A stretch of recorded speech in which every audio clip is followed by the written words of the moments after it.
My name is Diane, I'm 51, and I think I've forgotten what it feels like to be wanted, not just touched, not just looked at, but seen. Known. Desired for something more than what I can offer in return. That probably sounds dramatic. Maybe selfish. But I need to say it out loud because it's been gnawing at me, this ache I can't quite explain, and the guilt that comes with it. I used to feel so lucky with Rob. My husband. We met later in life. I was 39, he was 45, recently divorced, raising a teenage son on alternating weekends. I didn't mind. I actually admired him. He was patient, protective, and there was something sexy about how stable he was. No games, no flings. Just a man who meant what he said and stood behind it. Our early days were full of warmth, the kind that sneaks into your bones and makes you believe you're safe forever. I remember how he'd rest his hand on my thigh during long drives, or tuck my hair behind my ear when we watched TV on the couch. There was intention in everything he did. He made me feel cherished. Wanted. And I responded with the kind of hunger that comes from being seen after years of being overlooked. But slowly, things changed. Not overnight. Not even over a year. It was subtle, like water erosion. A missed compliment here. A rushed kiss there. His touches started to feel routine, like muscle memory, not desire. I'd be cooking dinner, and he'd come up behind me, wrap his arms around my waist, and instead of melting into him like I used to, I'd stiffen slightly. Just enough that even I barely noticed. I don't think he noticed either. Or maybe he did, and just didn't want to ask. We still kissed, but sometimes it felt like checking a box. He'd lean in before leaving for work, lips barely brushing mine, the way someone might kiss a child or a dog goodbye. Not like a man kissing a woman he wants. And when he did want more, late at night, when the house was dark and quiet, I'd often lie there, still and cooperative. But inside, I'd be elsewhere.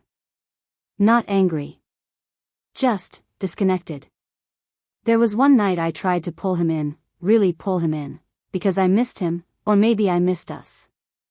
I kissed him deeper than usual, reached for him under the blanket. And he responded, but it was fast.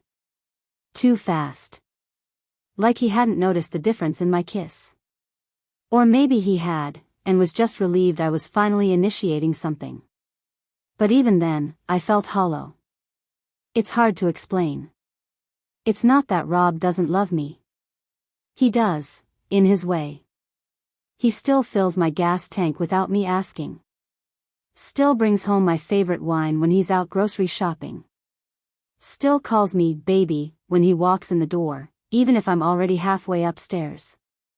But those small things, they don't fill the space that's grown between us. The real moment, the one that's burned into my memory, happened 2 months ago. I was in our bedroom after a shower, wrapped in a towel.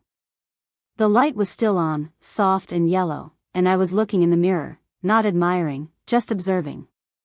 You know, that distant kind of staring where you're trying to remember who you used to be. And then the door opened. It wasn't Rob. It was his son, Tarek. He'd come over unannounced. He does that sometimes. He's 28 now, lives in the city, and drops in when he's in the neighborhood. I'd heard his voice downstairs earlier, talking to Rob, but I thought they'd left together. I didn't expect anyone to walk in. But he did. And I didn't cover up. Not immediately. There was a half second, maybe a full one, where our eyes locked. Me, standing in nothing but a towel. Him, frozen in the doorway. It wasn't about attraction. Not really. It was the fact that for the first time in so long, someone looked at me like I was real. Like I existed.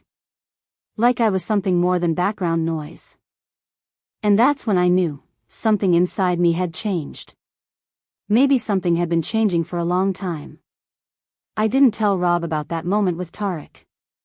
It wasn't a secret, not in the way people usually mean it. I just couldn't explain it without sounding unfaithful. Which is absurd, because nothing happened. I didn't flirt. Tarek didn't say a word. He just blinked, apologized awkwardly, and shut the door behind him. But the way he looked at me, really looked, made me feel something I hadn't felt in years. Not sexual, not yet. Just seen. And I knew if I told Rob, he'd make it about betrayal when it wasn't. Not yet. It was about absence. An absence Rob had stopped noticing. He's a paramedic, the kind that runs headfirst into chaos and keeps a straight face. I used to admire it. Now it just makes me tired. He carries other people's pain all day and comes home expecting mine to be quiet. Manageable. Invisible. 2 weeks after Tarek walked in on me, I was folding laundry in the bedroom when Rob came up behind me. He pressed a kiss to the back of my neck, his hand slipping under the waistband of my sweatpants like it was routine. It wasn't sexy. It wasn't gentle. It felt like a reflex, like clocking in at a job he didn't even realize he was still doing. I flinched, just a little. But he noticed. "What's wrong?" he asked, pulling his hand back. "Nothing," I said too quickly, focusing on a pair of his socks I was trying to match. He stepped in front of me, lifting my chin like he wanted me to look at him. "You've been off." There it was. Off. Like I was a light bulb flickering instead of a woman bleeding quietly inside. "I'm just tired," I whispered. He didn't push. He never does. And I think that's part of the problem. That night, he tried again. We were in bed. I was reading. He slid a hand across my stomach, kissed my shoulder, and murmured, "I miss you." I turned the page like I hadn't heard him. But inside, I was screaming, then miss more than my body. Miss my voice. My silence. My emptiness. Ask about it. But I said nothing. He mistook my stillness for permission. His lips trailed down my collarbone. I closed my eyes, not in pleasure, in surrender. We made love, if that's what you want to call it. He was slow, tender, careful. And I felt nothing. Not because he wasn't trying. Because I didn't feel invited into it, just expected to receive him. When he kissed me afterward, his hand resting on my stomach, I kissed him back, softly, dutifully. And I hated myself for that. Tarek came over again a few days later. Rob was working a double. I was alone, in the kitchen, making tea. Tarek knocked once, then let himself in with that boyish confidence he's always carried, even as a man. He smiled at me. Said I looked well. I wore a long sweater and leggings. Nothing revealing. Nothing provocative. Still, I felt his eyes linger longer than they used to. Not inappropriate. Just, deliberate. We talked. Laughed a little. I asked about his new job in digital media. He told me he was dating someone, casually. I nodded, smiled, but I couldn't stop noticing how often his gaze flickered to my mouth when I spoke. And I hated that I noticed. I hated more that I liked it. Later that night, when Rob came home, I tried to kiss him first for once. Just to see if I could spark something, anything. But he turned his head slightly and caught my cheek instead. "Long day," he muttered, walking past me toward the fridge. I stood there for a second, hands still hanging in the air, lips still slightly puckered, and realized I'd just been dismissed. He thought I was reaching for his lips, but really, I was reaching for recognition. We're two people who still live in the same house, who still sleep in the same bed, but somehow, I've never felt more alone in my marriage. And the worst part? I'm starting to think he doesn't even notice the silence. I've started timing my showers around when Rob gets home, not because I want to be clean for him, but because I want to be alone when the water runs down my body. That used to be our thing. He'd peek in and joke that he was joining. I'd laugh and tease back. Now, I lock the door. Something in me has shifted, and I can't tell if it's because of the way he touches me, or the way he doesn't see me when he does. Last night, he walked into the kitchen while I was cutting fruit, slapped my butt playfully, and said, still got it. I didn't jump. I didn't smile. I just froze, knife in one hand, apple in the other, and forced a tight laugh that sounded more like a sigh.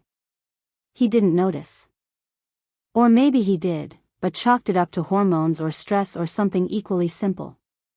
Rob always wants things to be simple. Later, he tried again, in bed. He rolled toward me, kissed the back of my neck like he used to. The kiss was soft, but it felt scripted. Familiar in form, foreign in feeling. Babe, he whispered into my hair, his hand moving over my hip, then under the sheet, inching toward my stomach. I didn't flinch this time. But I didn't lean in either. I lay there, willing myself to want it, to remember what it felt like to melt under his touch. I used to light up for him. Now I felt, observed. Handled. Like a puzzle piece being pressed into the wrong space. He kissed me again, deeper this time, his breath a little heavier. I turned toward him, pressed my lips against his, and I waited for something inside me to flicker. It didn't. I pulled back slowly. What's wrong? He whispered, breath catching. I'm tired, I said.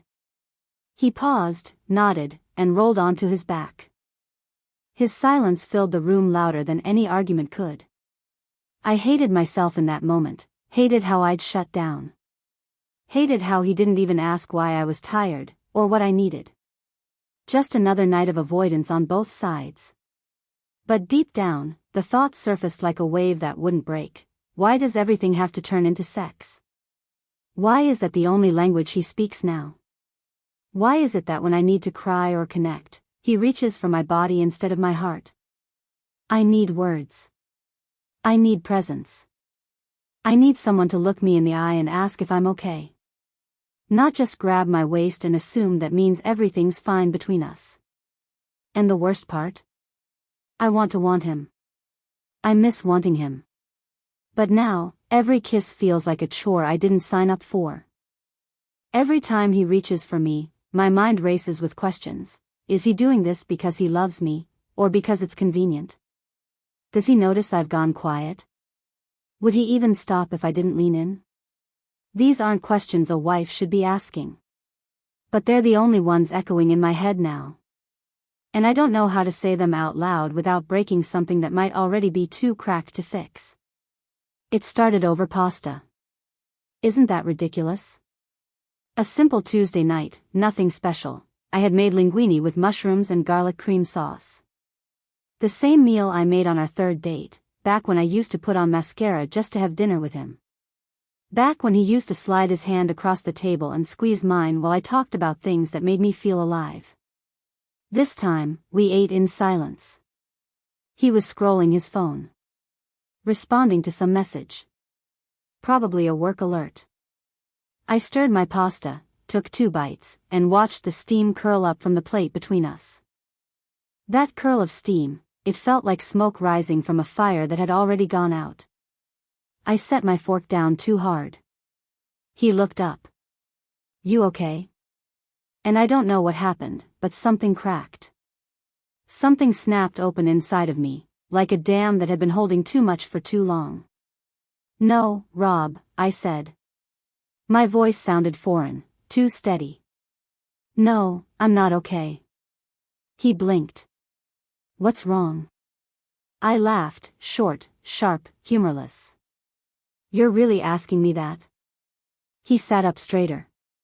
I didn't know anything was wrong. Exactly, I said. You didn't know. Because you don't look. You don't ask. What the hell are you talking about? He said, now annoyed. I'm always here. I do everything around this house, exactly, I cut in. You do. You fill the gas. You fix the faucet. You bring groceries. You check off tasks like I'm your project, not your partner. He stared at me, his jaw tightening. And that's when I lost it. I don't feel like a woman in this marriage anymore, Rob, I said, my voice shaking now. I feel like an obligation. Like a lamp you leave on at night out of habit. He opened his mouth, closed it, then leaned back in his chair. You want to talk about obligations, he said. I work 12-hour shifts saving people's lives. I come home to this? You biting my head off because I touched your hip wrong? It's not the touch, Rob, I snapped. It's that it's the only thing you ever reach for. When was the last time you asked me how I'm feeling? When was the last time you noticed I was sad? Or that I don't laugh the way I used to? He stood up, pushing his chair back, palms flat on the table. So you want me to read your mind now? No, I whispered, tears finally falling. I want you to see me. Silence. Heavy, thick, choking silence. He ran a hand through his hair, muttering something I couldn't hear. Then, softly, almost childlike, he asked, Is this about Tarek? My head snapped up. What? You've been different since he was here, he said. Since he walked in on you. I stared at him, stunned, raw, shaking. It's not about him, I said slowly, honestly. It's about me. About us. He folded his arms, jaw clenched, eyes narrowed like he was bracing for a betrayal. I didn't do anything wrong, I said, but even as the words came out, I felt how fragile they were. I didn't say you did, he replied. But you let him see you. Like that. And you didn't cover up. Something in my chest shattered. So that's what you care about, I whispered. Not that I've been drowning in silence for months. Not that I've felt invisible in this house. You care that your son looked at me, and maybe saw something you don't bother seeing anymore. He didn't respond. He just looked down at the half-eaten pasta like it held answers he couldn't face. I stood up, grabbed my plate, walked to the sink, and then I crumbled. My knees buckled, and I slid down the cabinet doors until I was sitting on the floor, sobbing quietly into my palms. Not because of Tarek. Not because of Rob. Because for the first time in my life, I realized I could be loved by someone and still feel completely and utterly alone. And the worst part? I didn't even know if I wanted him to come hold me. I didn't know if I could let him anymore. After that night, things didn't explode. They dissolved. No slamming doors. No dramatic packing of bags.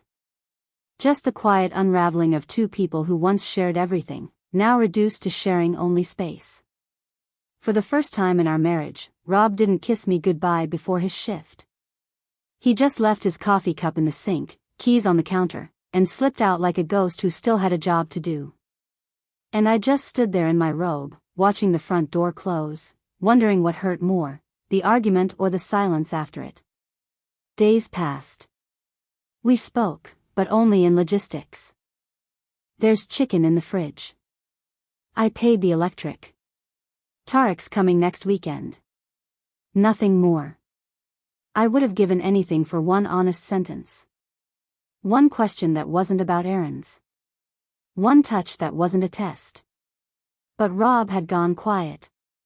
Not cruel, not angry, just distant. Like I'd peeled back a truth he didn't want to see, and now he didn't know where to look. I started noticing how often he avoided eye contact. How his footsteps got lighter, like he was trying not to disturb something fragile. I used to think I was the quiet one. Now I realized we both were, we just expressed it differently.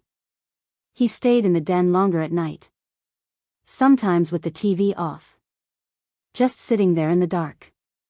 Once, I passed by the doorway and paused. He didn't know I was there. His shoulders were slouched forward, head bowed, fingers tangled in each other like he was praying without moving his lips. And I felt it, his sadness. His confusion. Maybe even his shame. He wasn't a villain. He never was. He's a man who saves lives for a living, but didn't know how to save the life we built together. And I'm a woman who loved him, but needed something I was too afraid to say out loud until it was already gone. I missed him, not his hands, not his routines, him. His dumb jokes. His morning texts. The way he used to dance with me while dinner was cooking, spinning me barefoot in the kitchen like we were teenagers. And yet, I didn't know how to reach for him without feeling like I was betraying myself. Every hug would feel like a compromise. Every kiss would carry the question, "Are you only here because I cried?" That weekend, I stood in front of the mirror again, just like that night when Tarek had walked in. But this time, I wasn't thinking about Tarek. I was thinking about me, what I wanted, what I needed, and whether I still believed Rob could give it to me. The answer wasn't clear. Love doesn't always leave with a bang. Sometimes, it just fades, inch by inch, day by day, until one morning you wake up and realize your heart is still beating, but the rhythm no longer matches the person lying beside you. That night, I sat on the edge of our bed and whispered into the dark, "Do we still want the same thing?" He didn't answer. Maybe he was asleep. Maybe he didn't know the answer either. The morning after I whispered that question, "Do we still want the same thing?" Rob left for work without a word. Again. But that night, he came home early. He didn't say why. Didn't offer an excuse. Just walked in quietly, set his keys down, and stood in the doorway to the kitchen where I was drying dishes. "I heard you," he said. I turned. "What?" "Last night," he added, voice lower now. "I heard what you said." I froze, hands still damp, towel clutched tightly. "And?" He stepped in, slower than usual. Like I was something breakable. "I don't know if we do," he admitted. "Still want the same thing." I nodded slowly, the honesty like a knife and a bomb at the same time. "But I want to," he added. "I want to figure it out. If you still do." I set the towel down. My heart was pounding, not with joy, not with relief, with fear. Because this wasn't a promise. It was a beginning. Or maybe a farewell in disguise. We sat on the couch later, not touching. Just sitting there like two people who had once touched everywhere, now unsure where to start again. "I don't want to be touched like a routine," I finally said. He looked down, ashamed. "I thought I was giving you what you needed." "I needed you to see me," I whispered. "Not just want me." "I do see you," he said. "I just forgot how to show it." And maybe that was the truest thing he's ever said. He moved closer, gently placed a hand on my knee, not with expectation, not with pressure. Just presence. "I don't know how to fix all of this," he said. "But I don't want to lose you." I didn't respond. I just leaned into him, not because everything was fine, but because for the first time in so long, we were finally being honest. He wrapped his arm around my shoulder. It wasn't sexual. It was quiet. Sincere. A beginning. Maybe the last one we'd get. I used to think desire faded with age. That being touched less or kissed less was just what happens after a decade of marriage. That the silences weren't wounds, just normal pauses in a long, shared life. But now I know better. I know that silence can be louder than any fight. And that touch without connection doesn't make you feel wanted, it makes you feel used, even if it's wrapped in love. I'm not angry with Rob. I haven't been, not really. I think I was grieving something I couldn't name, the slow death of emotional closeness. The way he stopped asking about my thoughts and started assuming he knew them. The way he stopped seeing me when I wasn't in his arms. And maybe I stopped seeing him, too. Because pain makes you self-protective. You wrap yourself up in numbness just to survive another day where the person you love walks right past you and doesn't notice the quiet screaming behind your smile. When Tarek walked in that day, when I was still wrapped in a towel, he saw me with unfiltered eyes. Not as a mother figure. Not as his father's wife. Just a woman. Soft. Vulnerable. present. And I didn't cover up. Not because I wanted anything to happen, nothing ever did, and nothing ever would, but because for one honest second, I felt seen. That moment was never about sex. It was about visibility. I stood there and thought, this is how it used to feel when Rob looked at me. With wonder. With attention. With care. It was a mirror, not into something I wanted with Tarek, but into something I had lost with Rob. We're trying now. Rob and I, slowly. We have rules, not spoken, but felt. No more reaching for each other in the dark if the light inside us is still off. No more assuming kisses fix things. We talk now. Not every night, and not always well, but enough. Last week, he asked me how I slept. That seems small, I know. But he hadn't asked that in months. And when I said, not great, he didn't brush it off. He stayed. He listened. He asked, want to talk about it? I cried. Right there, in bed, in his arms. Not because I was sad. But because he was back. Or at least, he was trying to be. I've learned something about myself through all of this. Something hard. Something raw. I used to think that love was made of gestures, the wine he bought me, the gas he filled, the groceries he carried. But love isn't about doing. It's about noticing. Noticing when your wife flinches. When her laugh sounds hollow. When she stops humming while she cooks or stops reaching for your hand in the car. It's about presence, not just proximity. And I've learned that when you stop feeling wanted, your body remembers. It recoils. It goes cold, even when you want to stay warm. It forgets how to open up. How to be soft. And sometimes it takes being seen, even by someone unexpected, to remind you that you exist.